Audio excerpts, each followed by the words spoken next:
ಇನ್ನು ಜಮೀರ್ ಹಾಗೆ Mohammed Siraj audio viral ವಿಚಾರಕ್ಕೆ ಸಂಬಂಧಪಟ್ಟಂತೆ ಆಡಿಯೋ ವೈರಲ್ ಮಾಡಿದವರ ವಿರುದ್ಧ ಕ್ರಮಕ್ಕೆ ಒತ್ತಾಯ ಕೇಳಿ ಬರ್ತಾ ಇದೆ. ದಾವಣಗೆರೆ ಸೈಬರ್ ಕ್ರೈಮ್ ಠಾಣೆಗೆ ದೂರು ನೀಡಿದ ಸಿರಾಜ್, ದಾವಣಗೆರೆಯ ವಿದ್ಯಾನಗರದಲ್ಲಿರುವ ಸೈಬರ್ ಕ್ರೈಮ್ ಠಾಣೆ ಅಲ್ಲಿಗೆ ಹೋಗಿ ದೂರನ್ನ ನೀಡಿದ್ದಾರೆ. ಬೆಂಬಲಿಗರ ಜೊತೆಗೆ ತೆರಳಿ ಕಂಪ್ಲೇಂಟ್ ನೀಡಿದ ಸಿರಾಜ್ ಸಿಎನ್ ವಿಭಾಗದ ಡಿವೈಎಸ್ಪಿ ಬಂಕಾಳೆ ನಾಗಪ್ಪಗೆ ದೂರನ್ನ ಸಲ್ಲಿಸಿದ್ದಾರೆ. ಷಡ್ಯಂತ್ರ ನಡೆಸಿದವರ ವಿರುದ್ಧ ಕ್ರಮಕ್ಕೆ ಸಿರಾಜ್ ಒತ್ತಾಯವನ್ನ ಮಾಡಿದ್ದಾರೆ.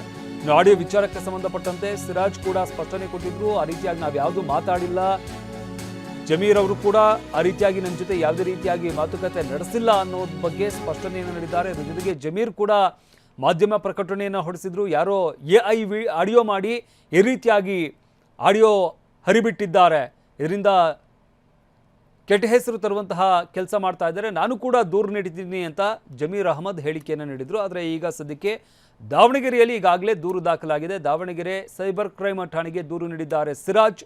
ದಾವಣಗೆರೆಯ ವಿದ್ಯಾನಗರದಲ್ಲಿರುವ ಸೈಬರ್ ಕ್ರೈಮ್ ಠಾಣೆಗೆ ದೂರನ್ನು ನೀಡಿದ್ದಾರೆ. ಬೆಂಬಲಿಗರ ಜೊತೆಗೆ ತೆರಳಿ ಸಿಎನ್ ವಿಭಾಗದ ಡಿವೈಎಸ್ಪಿ ಬಂಕಾಳೆ ನಾಗಪ್ಪ ಅವರಿಗೆ ದೂರನ್ನ ನೀಡಿದ್ದಾರೆ.